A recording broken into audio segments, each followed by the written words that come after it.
రామదర్శనం పొందనటువంటి నేను మరణించడమే మంచిది, నేను మరణిస్తాను అని ఆవిడ అంటుంది. దిగస్తు ఖలు మానుష్యం దిగస్తు పరవశ్యతాం నశక్యం ఇది పరిత్యక్తం ఆత్మఛందేన జీవితం. ఛీ, దిక్కుమాలిన మనుష్య జన్మ, చావడానికి కూడా కుదరదండి. ఏమిటి బాధ? మనుష్య జన్మలో తనంత తాను చచ్చిపోవడం అన్నది ఎప్పుడూ చెయ్యకూడదు. కాబట్టి ఆమరణ నిరాహార దీక్షలు సనాతన ధర్మంలో భాగము కాదు. ఇది తెలుసుకోవచ్చు. శరీరాన్ని ఖేద పెట్టి చంపే అధికారం మనకి లేదు. మరణం వచ్చినప్పుడు దాన్ని అప్పదెప్పాలి. కాబట్టి మనుష్యకాంతని కనుక నన్ను నేను చంపుకునే స్వేచ్ఛ లేదు, బతికి రాముణ్ణి చేరతానన్న ఆశ లేదు. ఇది కల్పించిన వాడు రాక్షసుడు, వాడి పాప ఫలితాన్ని అనుభవించవలసి ఉంటుంది. అది సుందరకాండ యొక్క తీర్పు. సీతమ్మ తల్లిని అన్వేషిస్తూ అశోకవనంలో శిశుపావృక్షం కింద కూర్చుని ఉన్నటువంటి సీతమ్మ తల్లి యొక్క దర్శనాన్ని పొందినటువంటి వారై స్వామి హనుమ ఆమె వైభవాన్ని, ఆమె పాతివ్రత్యాన్ని, ఆమెని అక్కడ నిర్బంధించాను అని అనుకుని ఆవిడ్ని బాధ పెడుతున్నాననుకున్నటువంటి రావణుడు తన మృత్యువుని తాను ఎలా కొని తెచ్చుకుంటున్నాడన్న విషయాన్ని సుందరకాండ మన ముందు ఒక అద్దంలా నిలబడి మన దోషాన్ని మనం గుర్తించి మనని మనం ఎలా సంస్కరించుకోవాలో తెలియ చెప్పేటటువంటి ఒక అపురూపమైన ప్రక్రియతో కూడిన రచనా విధానమని, నిన్నను ఆ సీతమ్మ తల్లి అక్కడ కూర్చుని ఉన్న విశేషాల్ని మహర్షి వర్ణించిన తీరు గురించి నిన్నను రామచంద్రమూర్తి పలికించినంత మేర నేను మీతో వివరించి ఉన్నాను. ఆ సీతమ్మ తల్లి చుట్టూ పరివేష్టించి ఉన్నటువంటి రాక్షస స్త్రీల గురించి మాట్లాడతారు మహర్షి. వీళ్ళ పేర్లు చాలా విచిత్రంగా ఉంటాయి. ఏకాక్షీం ఏకకర్ణాంచ కర్ణ ప్రావరణాం తథా అకర్ణాం శంకుకర్ణాంచ మస్తకోచ్ఛ్వాస నాసికాం అతికాయోత్తమాంగీంచ తను దీర్ఘ శిరోధరాం ధ్వస్తకేశీం తథా కేశీం కేశికంబళధారిణీం లంబకర్ణ లలాటంచ లంబోదర పయోధరాం లంబోష్ఠీం లంబచుబుకాం లంబాస్యాం లంబజానుకాం వికృతాః పింగళాః కాళీః క్రోధనాః కలహప్రియాః హస్తిపాద మహాపాద గోపాదాః పాదచూళికాః అతిమాత్ర శిరోగ్రీవ అతిమాత్ర కుచోదరీః. వాళ్ళ పేర్లు అలా ఉంటాయి. ఇప్పుడు ఆ పేర్లన్నీ చదివితే అది లక్ష్మీ అష్టోత్తరం కాదు, లలితా సహస్రం కాదు, దానివల్ల వచ్చే ప్రయోజనం లేదు. కానీ అందులో ఉండేటటువంటి తత్వాన్ని మనం జాగ్రత్తగా పరిశీలనం చేయవలసి ఉంటుంది.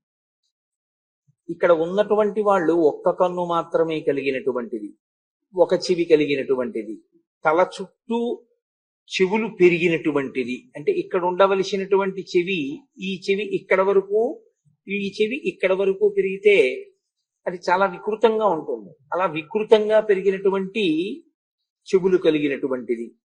విశేషంగా జుట్టు పెరిగిపోయింది. ఆ పెరిగిపోయినటువంటి జుట్టు జల్లుకుపోయినటువంటిది. పొడవైన నాల్క కలిగినది, గోళ్లు కలిగినది, పెద్ద ముక్కున్నది, చిన్న ముక్కున్నది, పెద్ద పెద్ద పాదములున్నది, ఏనుగు ముఖం ఉన్నది.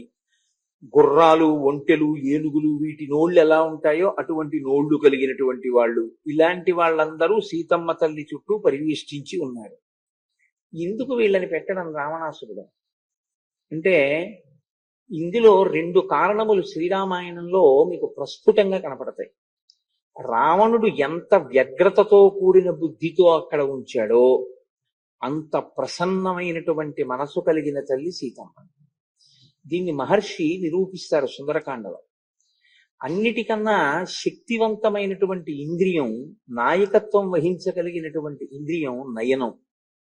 అందుకే అది మళ్ళీ జ్ఞానేంద్రియాల్లో నాయకత్వ స్థాయిలో ఉంటుంది. అసలు మనసుని ముందు బహిర్ముఖం చేసి ఇంకొక విషయం మీదకి ప్రసరింప చేయగలిగిన శక్తి కలిగినటువంటి ఇంద్రియం నయనమే, కన్ను. అదే ముందు తీసుకెడుతుంది.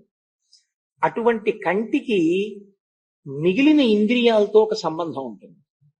ఏమా సంబంధం అంటే, అసలు నవరసములు ఆవిష్కరించాలంటే శరీరంలో ఏ ఇంద్రియమో ఆవిష్కరించాలి. నీకు ఒక్క కన్ను ద్వారానే ఆవిష్కరించాలి. అందుకు కదా శంకర భగవత్పాదులు శివే శృంగారార్ధ్రా తదితర జనే కుత్సనపర అంటూ నవరసాలు అమ్మవారివి, అమ్మవారి నేత్రముల ద్వారా ఆవిష్కరింపచేస్తారు, లేదా ఆవిష్కరింపబడిన నవరసములను శంకరులు దర్శనం చేస్తారు. ఇక్కడ మీరు ఒక విషయాన్ని వింటున్నారనుకోండి, మీరు చూస్తూ వినడం వేరు, చూడకుండా వినడం వేరు. సభలో ముందుకి కూర్చోవాలని ప్రయత్నం చేస్తూ ఉంటారు. ఏమిటి అలా కూర్చుంటే వచ్చే ప్రయోజనం అంటే, ఎవరు చెప్తున్నారో ఉపన్యాసాన్ని ఆయన ముఖాన్ని చూసేటటువంటి అవకాశం ఉంటుంది.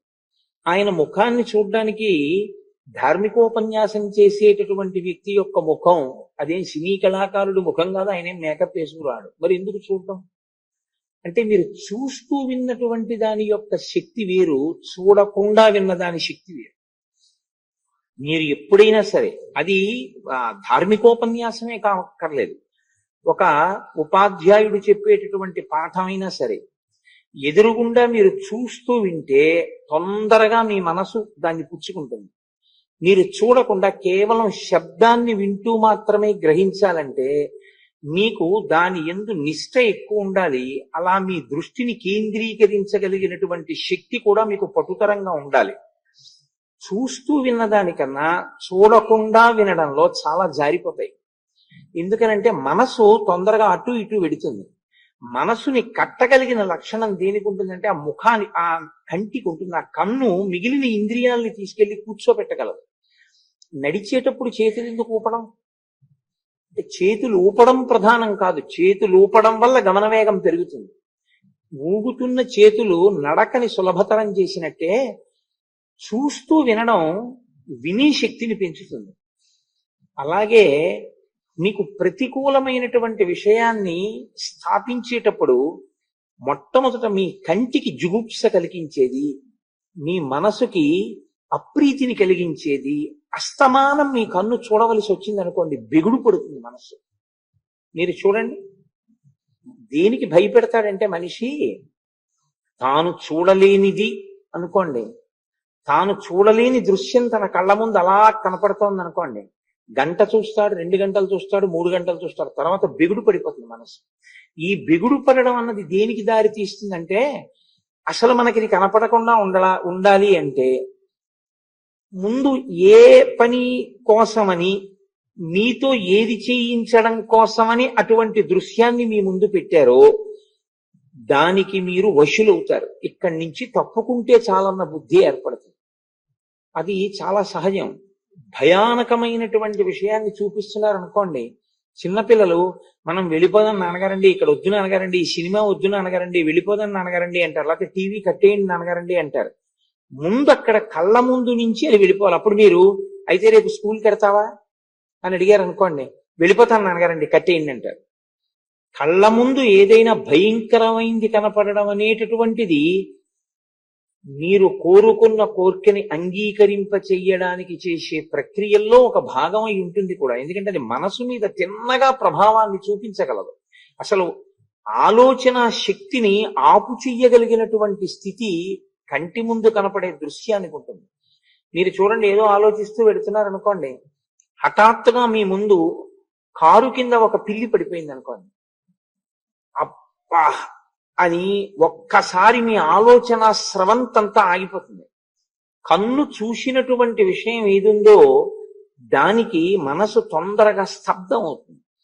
విన్న విషయాన్ని వదలగలరేమో, కానీ కన్ను చూసిన దాన్ని అంత తొందరగా వదలడం కష్టం. అది ముద్ర పడిపోతుంది, లోపలికి వెళ్ళిపోయి.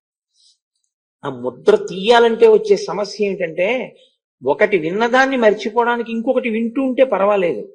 ఒకటి భయానకమైన విషయం విన్న తర్వాత 10 మంది మధ్యలో కూర్చుంటే పర్వాలేదు, కానీ మీరు వెళ్ళి పడుకున్నా, మీ కళ్ళు మూసినా మీ మనసు దాన్ని చూపిస్తుంది, మళ్ళీ చూసిన దాన్ని చూపిస్తుంది.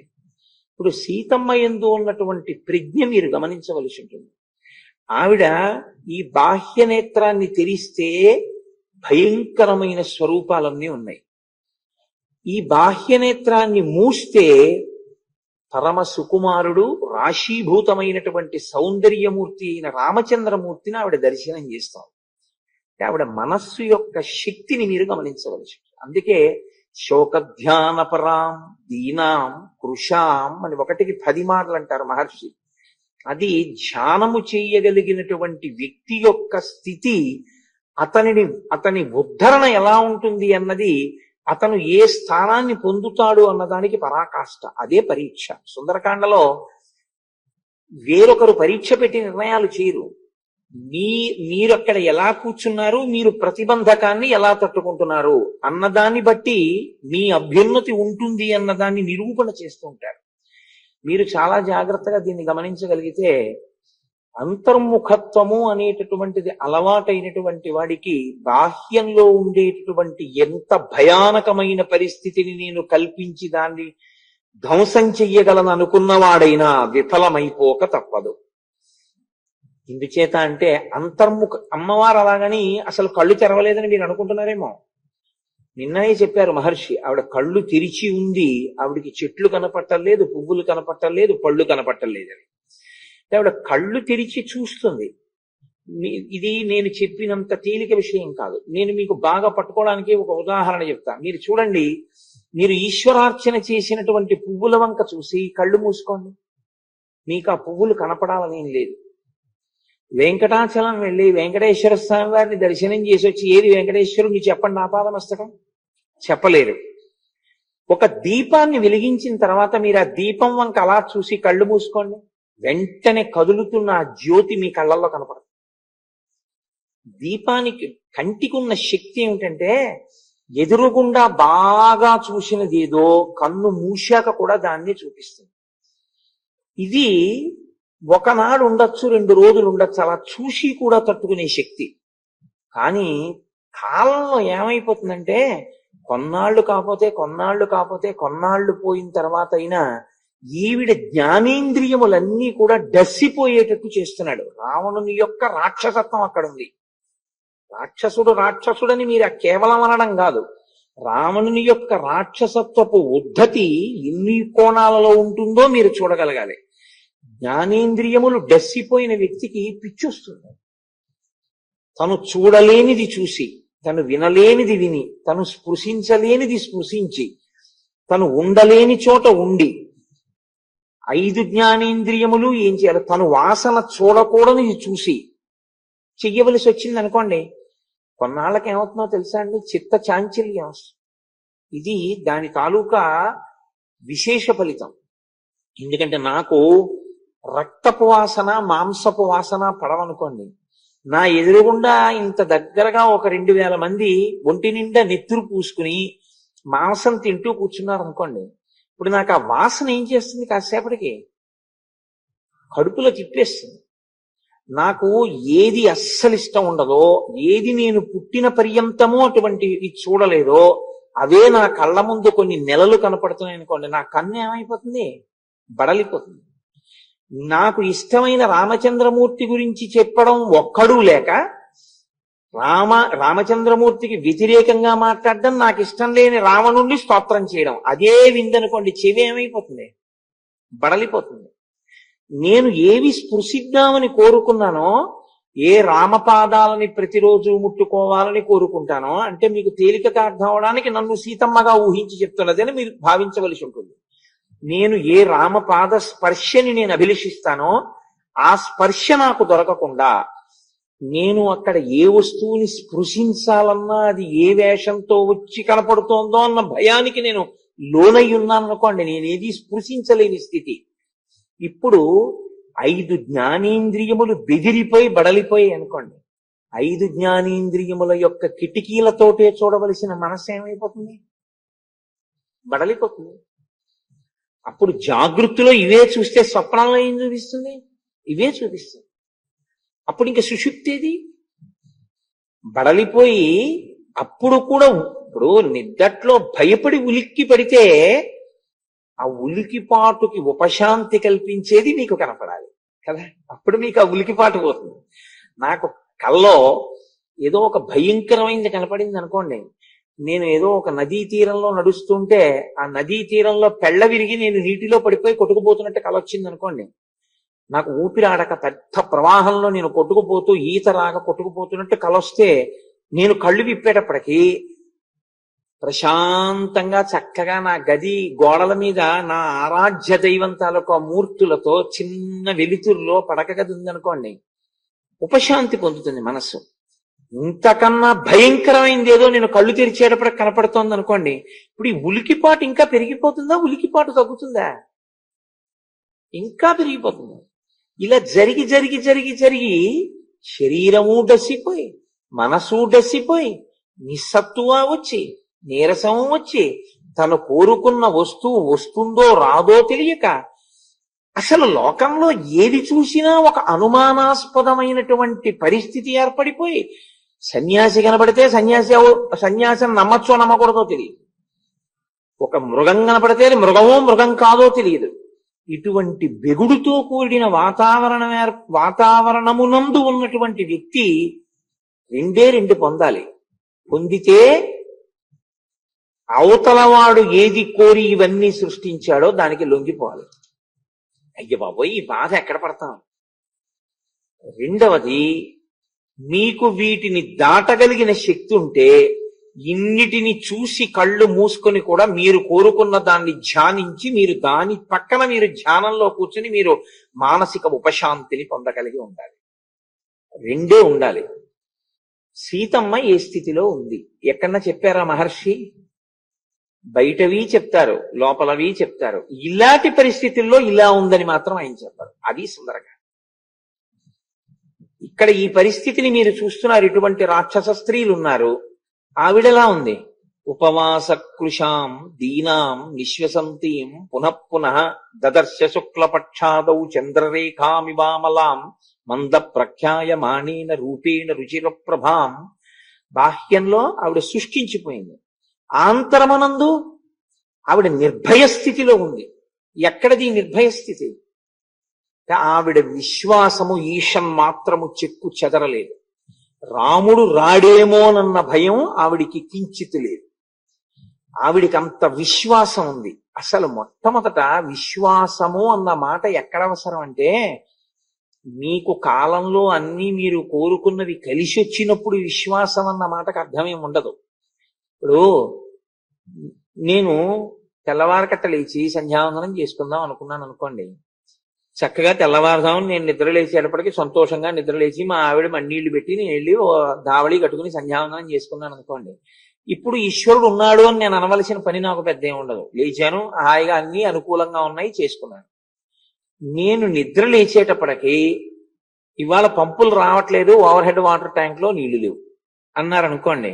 కొన్ని దగ్గరలో ఎక్కడన్నా నుయ్యి ఉందా అంటే ఈ సందు మొత్తం మీద నుయ్యి ఉండదు అన్నారు అనుకోండి. ఇప్పుడు సంధ్యావందనం చేయడానికి చుక్క నీరు దొరకని పరిస్థితుల్లో కూడా ఈశ్వరుడు ఉన్నాడు. ఎక్కడో ఒక్కడ దొరుకుతుంది. ప్రాయశ్చిత్తంతోనైనా ఇవాళ చేయిస్తాడు తప్ప నన్ను కర్మభ్రష్టుణ్ణి చేయించాడు ఈశ్వరుడని నేను అన్నాను అనుకోండి. అది విశ్వాసం కదండి. విశ్వాసము దేని యందు నిలబడాలంటే ప్రతిబంధకమునందు నిలబడాలి. ఆనుకూల్యమునందు నిలబడడం పెద్ద గొప్ప ఏం కాదు, మంచిదే. అది చెడు అని నేను అనను, తప్పని నేను అనను, తక్కువని నేను అనను. కానీ తేలికని మాత్రం అంటాను. మా అబ్బాయికి మంచి ఉద్యోగం రావాలి, వచ్చేసింది. నేను ఈశ్వరుణ్ణి నమ్మాను, ఏమిటి కష్టం? మా అమ్మాయికి మంచి సంబంధం రావాలి, వచ్చేసింది. మంచి అల్లుడు వచ్చేసాడు, మంచి వియ్యాలారు వచ్చేసారు, ఈశ్వరుడికి నమస్కారం చేశాను, ఏమిటి నీ గొప్ప? ఓ ప్రతిబంధకం వచ్చింది, నువ్వు అనుకున్నది ఒకటి జరగట్లేదు, ఈశ్వరుణ్ణే పట్టుకుని ఉన్నాను, వాడు చూపిస్తాడు దారి. వాడు నా కర్మ క్షయం చేస్తున్నాడు, ఏదో పాపాన్ని, వాడు నాకు మేలు మంచి మాట వినిపిస్తాడన్నాను. ఇది భక్తి కదండి.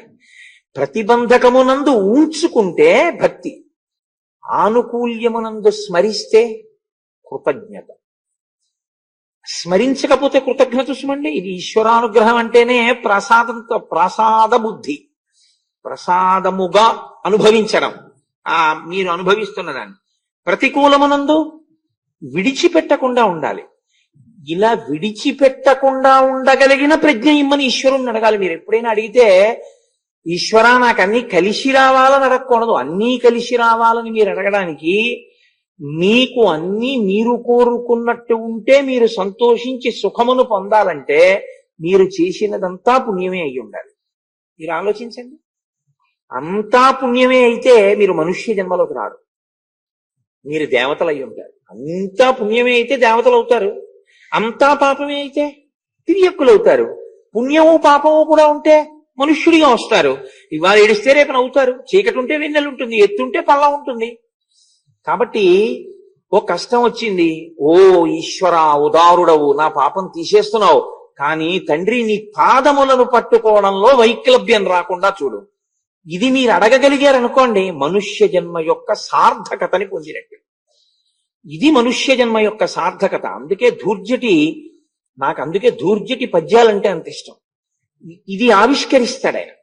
నిన్ను సేవింపగ నాపదల్పొడమని నిత్యోత్సవం బబ్బని జనమాతృండనని సంసార మోహంబు పైకొనని జ్ఞానముగల్గని గ్రహగతులు కుందింపని మేలు వచ్చిన రాణి అవి నాకు భూషణములే శ్రీకాళహస్తీశ్వర.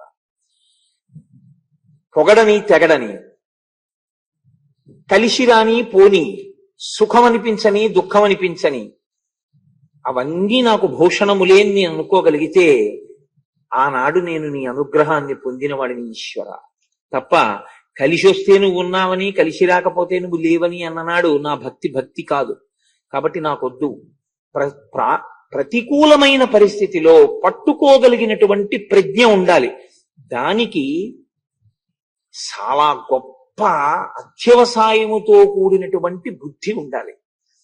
రామా మీతో వస్తాను, మీరుండగా నాకేమిటి భయం అనడం తేలిక. రామా మీతో వస్తానని తను లక్ష్మణుండందో, ఆ పరిస్థితి ఎటువంటిదో, 10 నెలలు గడిచిపోయిందో, రాముడు రాలేదు, అయినా రాముడు వస్తాడని ఇన్ని ప్రతికూల పరిస్థితులలో లోపల రాముణ్ణే పట్టుకుంది. ఇది నువ్వు చేయగలవా? ఒక్కరోజైనా నీకో కష్టం వస్తే, నీ కన్నుల నీరు కారుతుంటే, నీ మనసు బాధతో ఉంటే, నువ్వు కదిలిపోకుండా నీ పూజామందిరంలోకి వెళ్ళి కూర్చొని సర్వేశ్వర నువ్వు ఉన్నావు, నన్ను ఒడ్డుకి చేరుస్తావు అని వాళ్ళ కాళ్ళు వీళ్ళు కాళ్ళు పట్టుకునే ముందు వాడి కాళ్ళు పట్టుకోగలవా? వాడి కాళ్ళు వీడి కాళ్ళు అని ఎందుకంటున్నా తెలుసా? అసలు పట్టుకోకుండా మనం ఉండాలి. అలా పట్టుకోకుండా ఉంటే శరణాగతి అండి, అది వేరు సిద్ధాంతం. అసలు మీరు ఏ ప్రయత్నం చేయకుండా ఈశ్వరుడి కాళ్లే పట్టుకుని ఉండిపోయారనుకోండి, అది శరణాగతి. అది నోటితో చెప్పడం కాదు. శ్రీ వెంకటేశ చరణౌ శరణం ప్రపద్యే అని నోటితో చెప్పడం శరణాగతి కాదు. మీరు సమస్త ప్రయత్నములను విరమించి ఈశ్వరుడు వచ్చి నన్ను రక్షిస్తాడని మీరు నిలబడిపోగలిగితే అది శరణాగతి. అదేమంత తేలిక కాదు. నోటిచో చెప్పినంత తేలిక కానిది భక్తిలో ఏదంటే ఒక్క శరణాగతే. జ్ఞానమును పొందడం ఎంత కష్టమో శరణాగతి చేయడం అంత కష్టం. సాధారణంగా ఏం చెప్తుంటారంటే ఈశ్వరుణ్ణి శరణాగతి చేయండి అంటారు. అంత అర్ధరహితమైన మాట ఇంకోట్లేదు. ఈశ్వరుణ్ణి శరణాగతి నువ్వు చెయ్యలేవు. శరణాగతి చెయ్యగలిగినటువంటి ప్రజ్ఞ ఈశ్వరానుగ్రహంగా నువ్వు పొందవలసి ఉంటుంది. అదంత తేలిక కాదండి. ఈశ్వర స్థానాన్ని కదుపుతుంది శరణాగతి, తెలుసా అండి? శరణాగతి చేసినటువంటి వాడి యొక్క ప్రార్థనకి ఈశ్వరుడు ఈయన ఏం చెప్పాడో దాన్ని ఈశ్వరుడు వినవలసి ఉంటుంది. అక్కడే పోతన గారి భాగవతమును సంస్కృత భాగవతము విడిపడ్డాయి. ఈ శరణాగతిని పోతన గారు ఆవిష్కరించినట్టు వ్యాస భాగవతం నిజానికి ఆవిష్కరించలేదు. ఎందుచేత అంటే ఆయన ఒక పెద్ద చిత్రమే చేశారు పోతన గారు. స్వేచ్ఛానువాదం చేస్తూ గజేంద్ర మోక్షణంలో నీలతో నామరాలింపరే మొరగుల మొరలెరుంగుచుతన్ను మొరగువాడు అన్నాడే. భక్తులైనటువంటి వారు శరణాగతి చేసినప్పుడు తనని తాను మరిచిపోయి భక్తులు ఎలా అంటారో అలా వచ్చేటటువంటి వాడు అన్నాడే. ఇప్పుడు నువ్వు రావాలి, రక్షించాలన్నాడు. వెనకనే షష్ఠస్కంధంలో ఉన్నటువంటి ప్రహ్లాదోపాఖ్యానంలో ఇందుగలడు అందులేడిని సందేహము వలదు చక్రి సర్వోపగతుండు స్తంభంలోంచి వచ్చాడు. గజేంద్ర మోక్షణంలో నీళ్లలోంచి రాలేడండి. ఆ నీళ్లలోంచి రావడం కష్టం ఆయనకి. నేను లేడా నీళ్లలో? ఏం మరి అలా వైకుంఠపురంబులో నగరిలో ఆమూల సౌధంబుదాపల మందార వనంతరామృతధర ప్రాతేందు కాంతోపలోత్పల పర్యంకరమా వినోదియగో ఆపర్ణ ప్రసన్నుండు విహ్వల నాగేంద్రము పాహీ పాహీయన కుయ్యాళించి సౌరంభియై సిరికింజప్పడు శంఖచక్రయుగముంచేదో ఈ సంధింపడే పరివారంబును జీరణ భ్రగపతిని మన్నింపడు ఆకర్ణకాంత రథంమిల్లము చక్కనొత్తడు వివాద ప్రోద్ధిత శ్రీకుచోపరి చేలాంచలమైన వీటడు గజ ప్రాణావనోత్సాహి ఎలా రావలసిన అవసరం ఏంటి? పోతన గారు శరణాగతి తత్వాన్ని చాలా వైభవోపేతంగా ఆవిష్కరించారు. భక్తుడు పెట్టినటువంటి నియమాన్ని ఈశ్వరుడు పాటిస్తాడు. ఇంతకు ముందు ఏం చేశాడని కూడా చూడకుండా నువ్వేం చేశావు ఇంతకు ముందు నన్ను అలా చెప్పడానికి అని అడగడు. సర్వ ప్రయత్నములు మానేశాడంతే. లావొక్కింతయు లేదు ధైర్యము విలోలంబయ్య ప్రాణంబులా ఠావులు దొప్పెను మూర్ఛవచ్చ తనువుండస్యన్ శ్రమంబయ్యడి నీవే తప్ప ఇతప్పరం బెరుగా మన్నింపం దగున్ దీనుని రావే ఈశ్వర కావవి వరద సంరక్షింపు భద్రాత్మక. మూలస్థానం నుంచి కదిలొచ్చాడు. పెట్టిన తనని తాను మరిచి రావాలన్నాడు. అలా వచ్చాడంతే. తనని తాను మరిచిపోయి ఆఖరికి అమ్మవారి కొంగట్టుకున్నానన్నది కూడా మరిచిపోయి వచ్చాడు. శరణాగతి అంత లోతైనటువంటి విషయం. శరణాగతి ఈశ్వరుడు ముందు నిలబడి 14 శ్లోకాలు చెప్పడం కాదు, నేను మన్నింపబడేదని కాక. శరణాగతి భక్తి యందు చాలా తీవ్రమైనటువంటి నిష్ట కలిగినటువంటి వాడు ఈశ్వరుణ్ణి శాసించగలిగినటువంటి స్థితికి పెరిగిపోతే భక్తి చేత అది శరణాగతి. ఇది చిట్ట చివరికి ఎక్కడికి వెళ్ళిపోతుందంటే ఇంచుమించుగా భక్తి యొక్క చిట్ట చివరి స్థితి జ్ఞానస్థితి రెండు ఒక్క చోట కలుసుకుంటాయి. దానికి ఒక్క అడుగు వెనక్కి శరణాగతి వెళ్ళిపోతుంది. అంత తీవ్రమైనటువంటి భక్తి శరణాగతి. ఇప్పుడు ఇంచుమించు అమ్మవారు ఉన్నది ఆ స్థితి. ఆవిడ తనని తాను రక్షించుకోదు. ఎందుకు రక్షించుకోదు? శక్తి లేకనా? కాదు. ఆవిడ తలుచుకుంటే కాల్చేయగలదు. అయోనిజ నరకాంత కాదు, సాక్షాత్ జగన్మాత. ఎందుకు కాల్చదు? ఒక ధర్మాన్ని పట్టుకుని శరణాగతి చేస్తాం. ఏమిటా ధర్మం? ఎందుకంటే శ్రీరామాయణం ధర్మశాస్త్రం.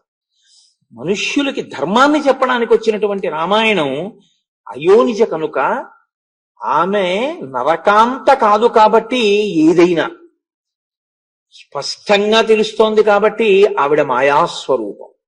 ఆవిడ మాయాస్వరూపం కనుకనే అయోధ్యని ఆవిడ నిర్వచించింది.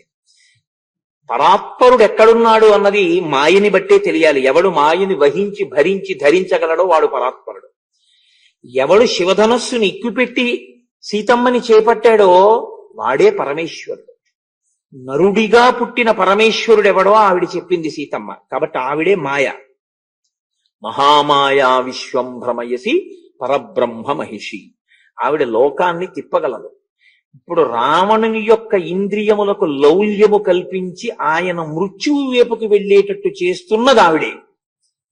తాను జగన్మాతనని మహాపతివ్రతనని ఆవిడ రామచంద్రమూర్తి ఇల్లాలని ఆవిడ శోకిస్తోందని ఆవిడ అలాగే ఉంటుందన్న బుద్ధి కల్పించి హనుమకి ఎంతసేపు తదున్నసం పాండురదంతమవ్రణం శుచిస్మితం పద్మపలాశలోచనం అవ్యక్తరేఖామివ చంద్రరేఖాం పంసుప్రసిద్ధామివ హేమరేఖాం అలా ఉంటుంది సీతమ్మనేటట్టుగా బుద్ధిని హనుమకి ప్రచోదనం చేసింది ఆవిడే. బుద్ధి ప్రచోదన శక్తి, శక్తి యొక్క లక్షణం. అందుకు కదండి గాయత్రి చేస్తే ధియో యోన ప్రచోదయాత్, నా బుద్ధిని ప్రచోదనము చేయుగాక అని అడుగుతాం. ఏది కదలినా కదలించినా శక్తి. అన్ని కదలికలు ఆగితే శివుడు. కాబట్టి ఇప్పుడు కదిలిస్తున్నటువంటిది ఎవరు? ఆవిడే. కదిలిస్తున్న ఆవిడ ధర్మము చేత నరకాంత. ఇది సుందరక. అది ఆ సౌందర్యం. ఆవిడే త్రిపుర సుందరి. ఆవిడే ధర్మము చేత నరుని యొక్క ఇల్లాలు. ఒక క్షత్రియుని యొక్క ఇల్లాలు. కాబట్టి ఇప్పుడు ఆవిడ తనని తాను రక్షించుకోకూడదు. తనని తాను రక్షించుకోకపోయినా, బాహ్యంలో తన శక్తిని ప్రదర్శించకపోయినా, ఏ శక్తి తనని ముట్టుకోవడానికి అవకాశం ఇవ్వదో, ఏ శక్తి ఎంత బలవంతుడనైనా పడగొట్టేయగలదో అటువంటి పాతివ్రత్యాన్ని ఆవిడ ఆవిష్కరిస్తోంది వాళ్ళ. అటువంటి నరకాంత యొక్క ధర్మాన్ని చూపిస్తోంది. ఒక ఇల్లాలు యొక్క ధర్మం ఎంత గొప్పగా ఉంటుందో. ఇప్పుడు ఆవిడింత శరణాగతి చేసింది కాబట్టి కదలవలసిందే రామచంద్రమూర్తి. కదిలి వచ్చి రక్షించవలసిందే. ఎందుకంటే తన ప్రయత్నం ఏం లేదు ఇంకా ఆవిడికి. ఆవిడ ఏనాడు రావణాసురుడు ఆవిడ్ని అపహరించడం అనేటటువంటి కృత్యాన్ని మొదలు పెట్టాడో ఆనాడే ఆవిడ శరణాగతి అక్కడ మొదలెట్టింది. ఇప్పటికీ ఆ శరణాగతిలోనే ఉంది ఆవిడ. ఇప్పటికీ దాంట్లో బాహ్యమునందు ఇన్ని ప్రతికూలమైనవి, 5 ఇంద్రియములకు ప్రతికూలమైనవి, ఇంద్రియముల చేత కదలవలసినటువంటి మనసుకి ప్రతికూలమైనవి ఉన్నా తన మనసుకు అనుకూలమైన దానితో పక్కకి చేరి ఇంద్రియములకు ప్రతికూలమైనది చూసి చూడలేదు, విని వినలేదు. ఇది ఆవిడ ప్రజ్ఞ. ఇది ఒక మనుష్య జన్మ ఉద్ధరణకు కారణం. నీవు నీ ఇంద్రియములను మంచిగా ఉపయోగించుకోవాలి. కానీ ఒక్కొక్కప్పుడు నీ ఇంద్రియములు చూడకూడనివి చూసినా నీకు రక్షణ ఏది అంటే నీ ప్రియమైన వస్తువు నిన్ను ఉద్ధరించగలిగినదై ఉండాలి. నా ప్రియమైన వస్తువు అన్నది నన్ను కిందకి లాగేసేది అనుకోండి.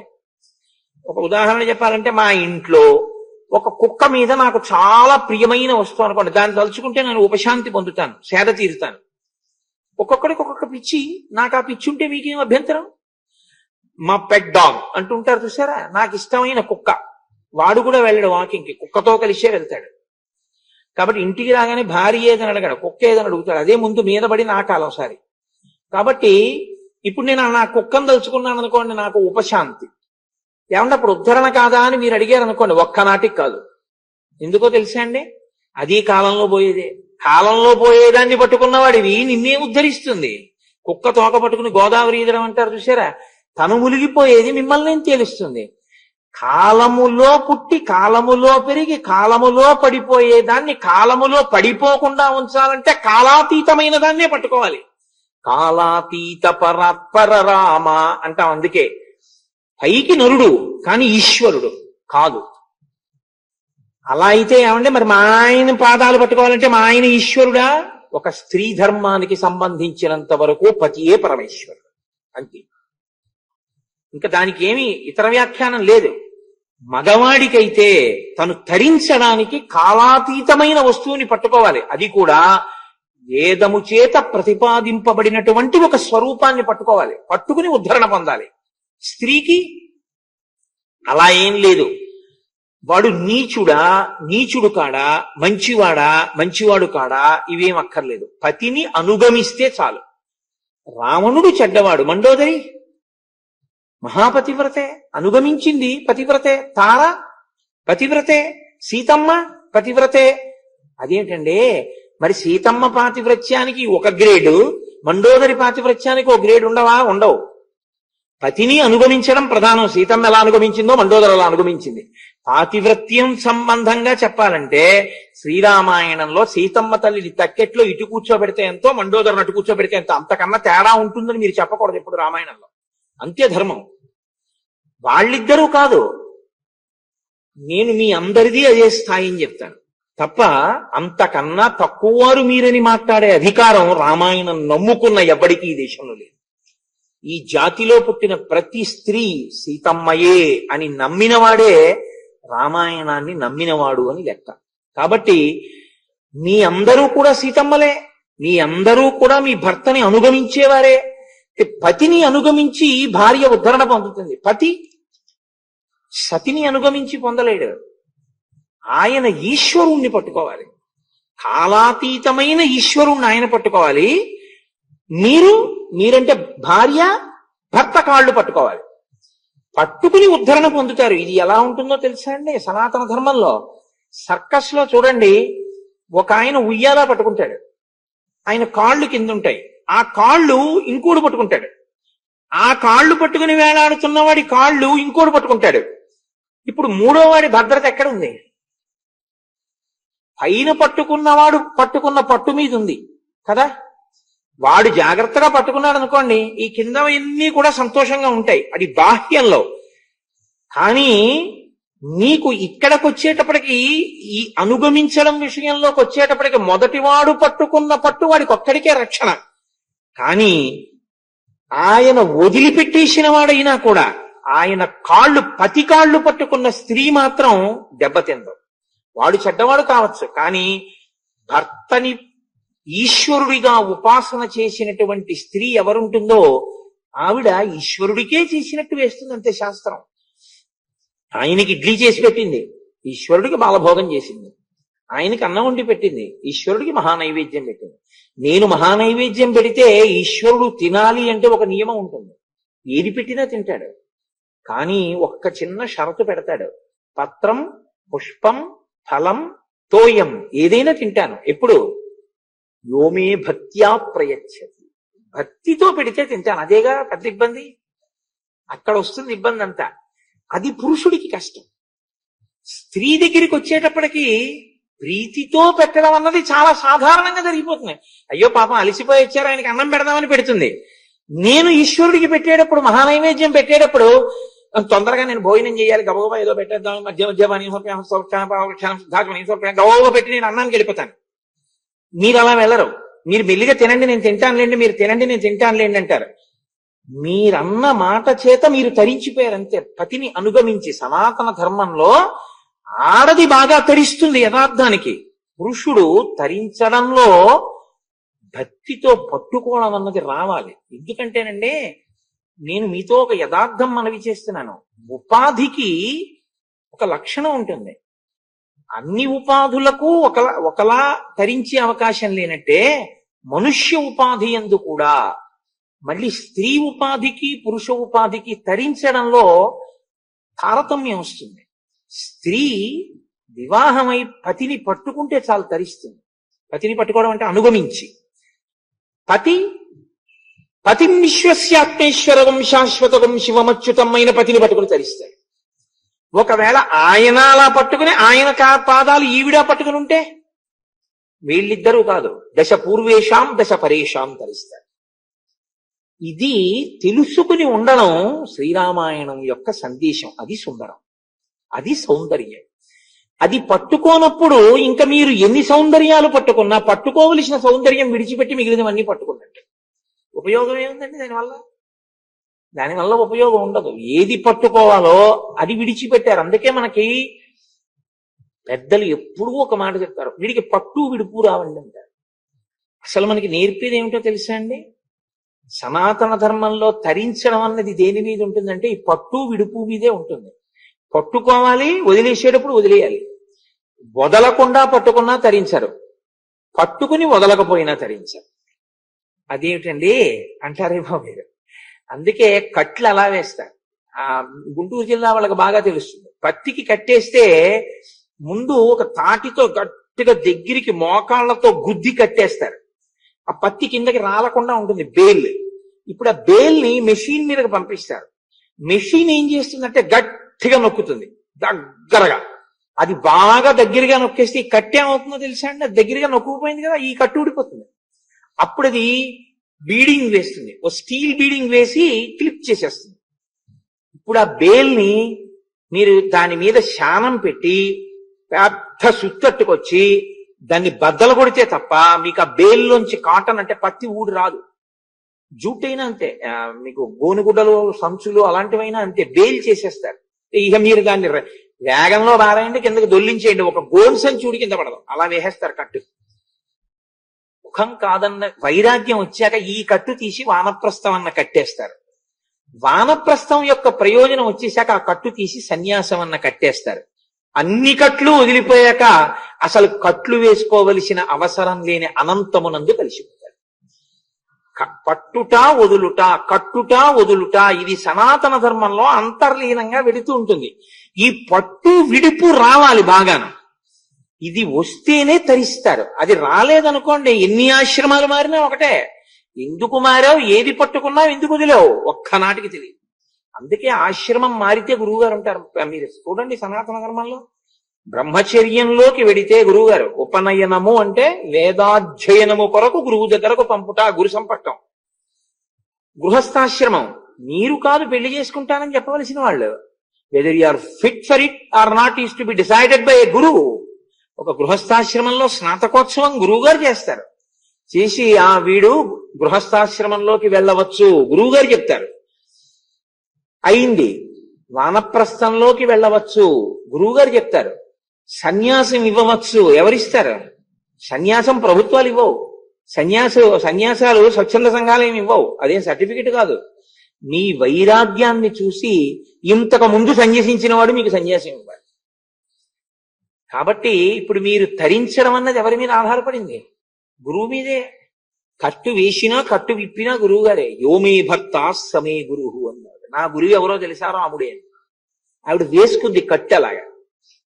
ఇది సౌందర్యం, అది ధ్యాన నిష్ట.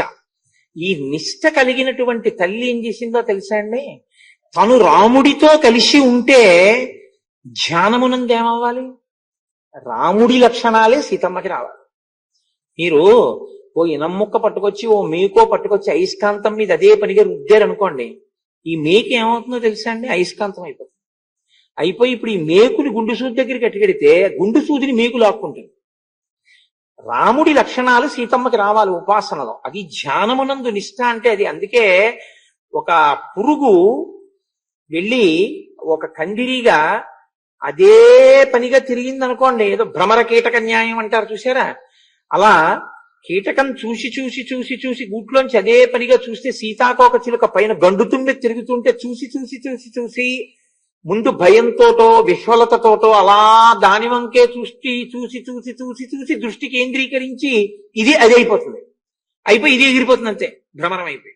ఒక కీటకము భ్రమరం అయిపోతుంది. ధ్యానమునందు మీరు ఏ వస్తువుని బాగా పట్టేసుకుంటున్నారో మీరు ఆ వస్తువు అయిపోతారు. లేకపోతే దానికి అర్థం లేదు. ఎప్పుడూ విడివడి ఉంటే అర్థం లేదండి, ఒకటి అయిపోతుంటేనే అర్థం. అందుకే కదా శంకరులు రెండు కానిది అన్నారు తప్ప ఒక్కటి అని ఆయన అనలేదు. ఒకటి అనాలంటే ఆయన ఏకం అనాలి, అద్వైతం అన్నారు, రెండు కానిది అన్నారు. బహువచనంగా బయలుదేరి ఏకంలోకి వెళ్ళాలని అసలు దాని ప్రయాణం అలా ఉంటుంది, దాని గమ్మత్తు అలా ఉంటుంది. కాబట్టి ఇప్పుడు ఈవిడ రాముడు కావాలి. ఈవిడ రాముడు అయితే ఏమవ్వాలి? రాముడి దగ్గర ఒక గొప్ప లక్షణం ఉంది. ఏమిటి ఆ లక్షణం అంటే, ఆయనకి సమాజంలో రామాయణంలో ఆయన ఎవ్వరినీ పనికి మాలిన వాడు అండం. శంకరాచార్యుల వారు ఎలా అనరో రాముడు అలా అండవు. శంకర భగవత్పాదులు చూడండి, అన్నిటిలో మంచిని తీసుకుంటారు ఆయన తప్ప చూడగానే ఇది పనికి మాలిందని ఆయన ఏం అనరు ఎక్కడాను. మీరు శంకర విజయాలు చదివితే రాముడు అంతే, వీడు పనికి మాలిన వాడు అండవు. వాడిలో మంచి గుణాన్ని తీసుకుంటాడు, చెడు తొలగిపోవాలని కోరుతాడు. వాడు ఇంకా పూర్తి చెడైపోయాడు అనుకోండి, వాడి వల్ల సమాజం పాడైపోతుంది, ఇక వాడు ఆ శరీరంతో ఉండడం మంచిది కాదని తీసేస్తాడు దయతో. కాబట్టి సంహార ప్రక్రియ దయాస్వరూపం అన్నారు పెద్దలు. కాబట్టి అందుకు తీసేస్తాడు రాముడు. లేకపోతే అవకాశం ఇచ్చాడు రావణాసురుడికి కూడా. ఇప్పుడు సీతమ్మ తల్లి రాముడు అయిపోయిందని ఏమిటి గుర్తు ధ్యానంలో? హనుమ చెప్తున్నారండి, హనుమ కన్నులలోంచి చెప్తున్నారు మహర్షి. ఏది చెప్పినా మీరు గుర్తుపెట్టుకోవాలి. సుందరకాండ వాల్మీకి రచన అని మీరు అనేయడానికి కుదరదు. ఎందుకంటే హనుమ చూస్తున్నారు, ఆవిడ మనసుని చూస్తున్నారు. బాహ్యనేత్రానికి మనసుని చూసే శక్తి లేదు. మరి హనుమ చూస్తున్నారని, హనుమ చూస్తున్నదేదో బుద్ధి చేత దాన్ని వాల్మీకి ఎలా తెలుసుకోగలిగారు? బ్రహ్మగారి వరం ఆచమనం చేస్తే నీకు మనసు తెలుస్తుందని, మనస్సులలో ఉన్న విషయాలు కూడా నీకు తెలుస్తాయని. కాబట్టి ఇప్పుడు ఆవిడ ధ్యానమునందు రాముడయింది. అందుకే చిట్ట చివర ఆవిడ ఏమంటుందంటే, మీకేం భయం లేదు, నిజంగా నేను రాముడితో కలిసిపోయిన రోజున మిమ్మల్ని అందరినీ కూడా క్షమించేస్తాను, నేను మీ ఎవరిని నేనేం చేయనండి. ఏమనాలండి? మీరు నన్ను చాలా బాధ పెట్టేశారనుకోండి, నాకు ఆయన్ని మీరంత బాధ పెడుతున్నారు, ఆయన ఆదుకునేవాడు వచ్చేస్తున్నాడు తొందరలోనూ, అయ్య బాబాయ్ ఆయన వచ్చాడంటే ఈయన స్థితి ఎలా ఉంటుందో తెలుసా అన్నారు అనుకోండి. అయ్యి బాబాయ్ ఏమండి ఒకవేళ నిజంగా అలా వచ్చేస్తాడో ఏమిటో అని మీరు నా కాళ్ళ మీద పడి, ఏమంటే నిజంగా మీ రక్షకుడు ఎవరో ఉన్నట్టు, ఆయన వచ్చేసిన తర్వాత మమ్మల్ని ఏం అనకండే అన్నారు అనుకోండి. ఏం ఊరుకుంటాననుకున్నావా, రాని చెప్తానన్నాను అనుకోండి. నేనేమైనట్టు ఆయన ఎలా అయ్యాను ధ్యానంలో? ఆయన దయామయుడు, నేను క్రూరుణ్ణి. ఏమయ్యాను ధ్యానంలో? యాక్షన్ చేశాను, ధ్యానం చేసినట్టు అంతే. మీకేం పర్వాలేదన్నాను అనుకోండి, నేను ఏది ధ్యానం చేశానో అది నేను అయ్యాను కదండి. ఇది నిరూపిస్తారు మహర్షి ఎదర. రాక్షస స్త్రీలందరికీ ఆవిడ అభయం ఇస్తుంది. ఇప్పుడే త్రిజటా స్వప్నంలో రాముడు వస్తాడని ఆవిడంటే, రాముడు వచ్చి శుభవార్త విన్న రోజున మీ అందరికీ నా రక్షణ. అది రాముడి లక్షణం. 10 నెలల ధ్యాన ఫలితం ఏమిటంటే ఆవిడ రాముడు కావడం. సనాతన ధర్మంలో ఇది చాలా గొప్ప విషయం. మీరు దేన్ని పట్టుకున్నారో అది మీరు కావాలి తప్ప ఎప్పటికీ విడివిడే ఉంటావు తప్ప అలా అవడమే కుదరదు అన్నాను అనుకోండి, అప్పుడు అసలు మిగిలిన ప్రక్రియల్లో చాలా వాటికి అర్థం లేకుండా అయిపోతుంది. అది లేకుండా పూరించి ఉపాసన రహస్యాన్ని ఆవిష్కరించిన కాండ కాబట్టి సుందరకాండ. ఇది ఒక ఇవాళ ఇలా కూర్చుని కళ్ళు మూసేటప్పటికీ నేను ధ్యానించే వస్తువుని అయిపోను. అలా నేను చెయ్యగా చెయ్యగా చెయ్యగా చెయ్యగా ఆ వస్తువునవుతాను. సుందరకాండలో సీతమ్మ ఇలా కొన్ని నెలలు ఎంత ప్రతిబంధకం వచ్చి ధ్యాన వ్యగ్రతని పొందిందో అంత బాగా అరగదీసేస్తున్నట్టు మేకునే అయస్కాంతం మీద. ఇప్పుడు ఆనుకూల్యత ఎవరికి వస్తోంది? సీతమ్మకు వస్తోంది. ప్రతికూలత ఎవరికి వస్తోంది? రావణుడికి వస్తోంది. ఇది ఈశ్వర శాస్త్రం. ఆవిడ ఎంత ఉపవసించి ధ్యాన నిష్టలో ఉండగా ప్రతికూలమైన మాటలు మాట్లాడుతున్నాడో అంత పాపం పెరిగిపోతుంది. నేను ఏదో మీ పనిలో మీరుంటే వచ్చి నేను మాట అన్నాను అనుకోండి, ఆ పాపం వేరు. మీరు మనసు కుదురుగా పెట్టుకుని ఏకాంతంలో కళ్ళు మూసుకుని ఈశ్వరుణ్ణి ధ్యానం చేస్తుండగా వచ్చి మరీ మిమ్మల్ని తిట్టాను అనుకోండి, ఆ పాపం వేరు. ఇప్పుడు మీ తపోభంగం చేసినటువంటి ఫలితం కూడా నాకు పడిందా లేదా? ఎందుకంటే ధ్యానము తపస్సే. ఇప్పుడు ఆవిడ ధ్యానము చేయడం వల్ల రావణుడి మరణం మరింత దగ్గర అవుతోంది. కాబట్టి మీరు సుందరకాండని బహుభంగిమల చూడవలసి ఉంటుంది. కాబట్టి వీళ్ళందరూ ఉన్నారు చూసావా, దిక్కుమాలినాడు, వీళ్ళందరినీ పెట్టేసి ఎంత పాపం ఎంత బాధ పెట్టేశాడో అనకూడదు. బాధ పెట్టేద్దాం అనుకున్నాడు, కానీ నిజానికి ఆవిడికి ఏం బాధ కలిగిపోలేదు. ఆవిడికి బాధ కలిగిపోతే ప్రమాదం ఎవరికంటే రావణుడికి. నిన్న మీకు చెప్పానుగా హనుమ ఎందుకు రావాల్సి వచ్చిందో. ఆ నీరు ఇంకా ఎక్కువ పడితే ఎంత ప్రమాదం వచ్చేదో. కాబట్టి ఈ స్థితిని మహర్షి అందంగా చూపిస్తారు. ఇదే నేను మీతో అన్నానే, కంటికి చెవికి కూడా బాధ పెట్టేటటువంటి రూపంగా ఉండడము అని. మాంసశోణిత దిగ్ధాంగీ మాంసశోణిత భోజనాహ తా దదర్శ కపిశ్రేష్టో రోమహర్షణ దర్శనాహ. ఎంత చమత్కారంగా మాట్లాడతారో మహర్షి. ఆ మాంసములు తింటూ ఒంటి నిండా నెత్తురు పూసుకున్నటువంటి రాక్షస స్త్రీలు అక్కడ ఉన్నారు. ఇది ఎవరు చూస్తున్నారంటున్నారు? తా దదర్శ కపిశ్రేష్టో, హనుమ చూస్తున్నారు. చూస్తున్న హనుమకి ఆవిడ ధ్యాన నిష్ట తెలుస్తోంది, ఆవిడ పాతివ్రత్యం తెలుస్తోంది. ఇన్నిటి మధ్య ఆవిడ దేన్ని పట్టుకుందో తెలుస్తోంది. ఇది తెలియట్లేదు ఎదురుగుండా ఉన్నవాడికి. ఎవరింట్లోకి తీసుకొచ్చానని ఒకడు అనుకుంటున్నాడో వాడికి ఆవిడ అర్థం కావట్లేదు. ఆవిడే చెప్పినా అర్థం కాదు. ఏమీ చెప్పకుండా ఈయనకు అర్థం అవుతుంది. ఈయనకు అర్థం అవ్వడం ఈయన బుద్ధి ప్రచోదనం, అర్థం అవ్వకపోవడం ఆయన బుద్ధి వైక్లభ్యం. బుద్ధికి వైక్లభ్యం వచ్చినా బుద్ధికి ప్రచోదనం వచ్చినా అమ్మవారు అనుగ్రహం, అంతే. అంతకన్నా ఇంకో మాట అనడానికి ఏం లేదు శాస్త్రంలో. కాబట్టి అది ఆ తల్లి వైభవంగా సుందరకాండ. కాబట్టి ఇప్పుడు మహర్షి అంటారు తెల్లవారింది. మరి రాత్రి వచ్చి కదండి అన్వేషణ మొదలు పెట్టారు. తెల్లవారుతోంది. సారామ రామమహిషి రాఘవస్య ప్రియాసతి వన సంచార కోచల నునయేష్యతి జానకి, సంధ్యావందనానికి వస్తుంది అన్నారుగా.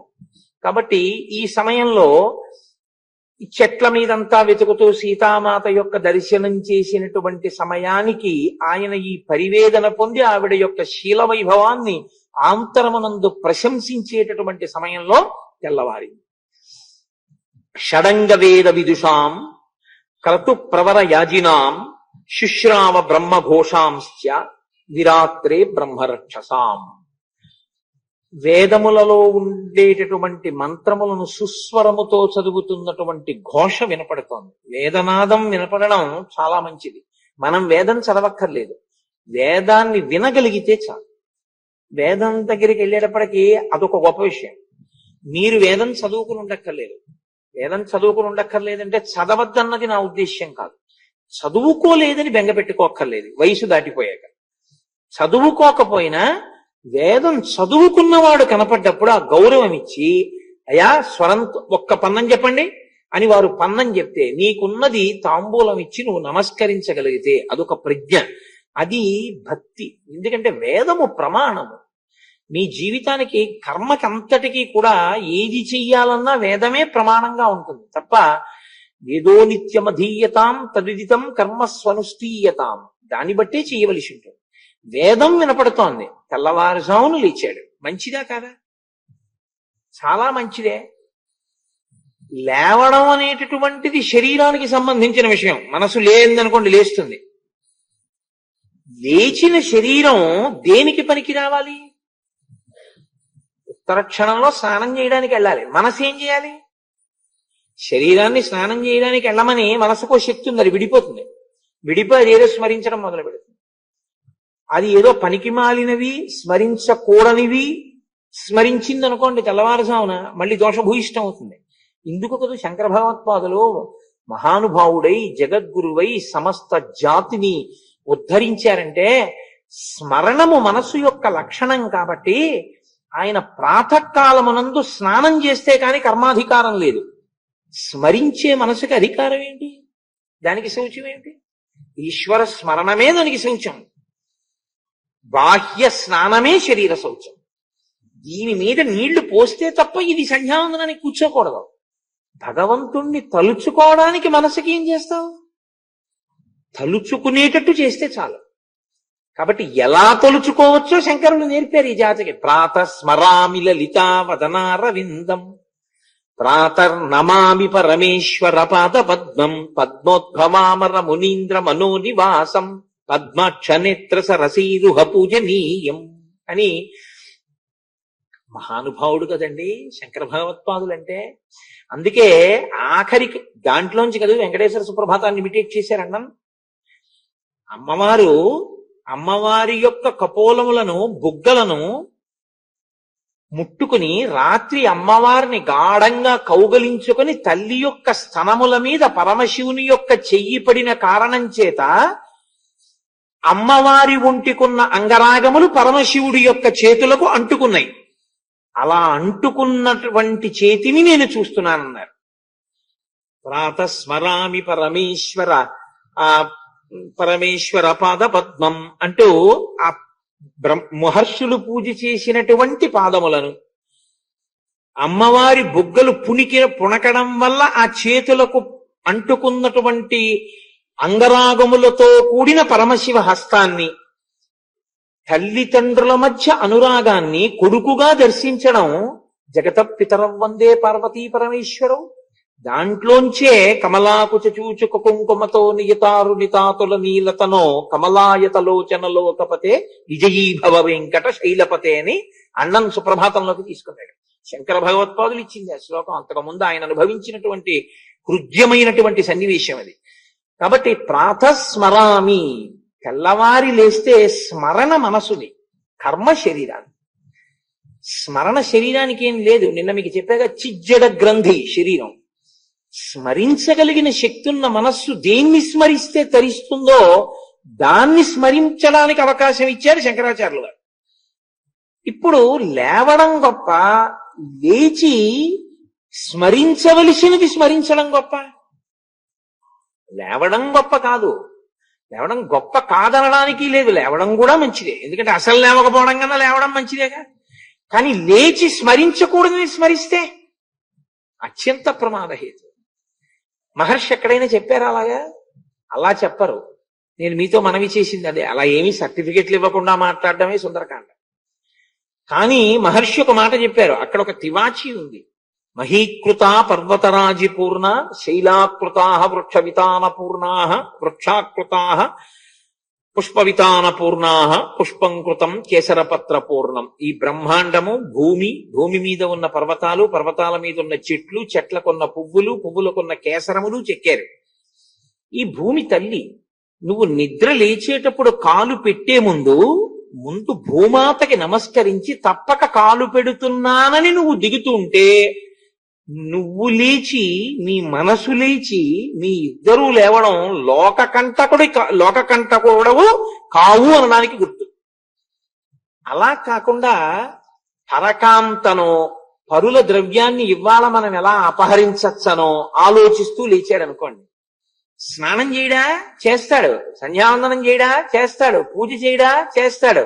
తర్వాత ఏం చేస్తాడు? ఇవి చేస్తాడు.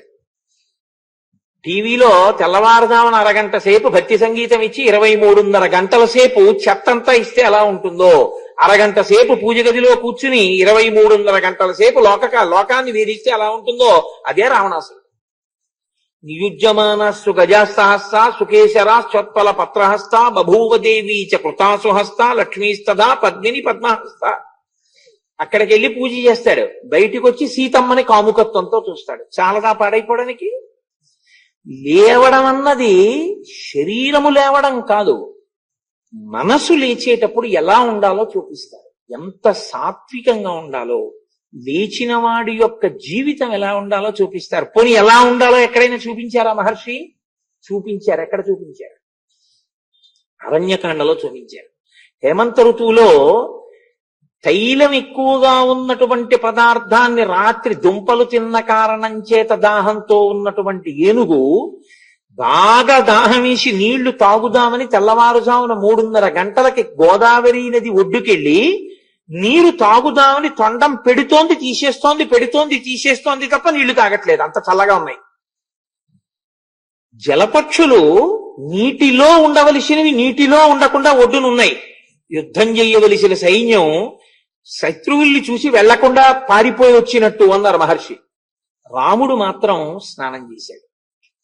మరి ఏనుగు తొండం పెట్టలేని చోట, జలపక్షులు వెళ్ళలేని చోట రాముడు ఎలా స్నానం చేశాడు?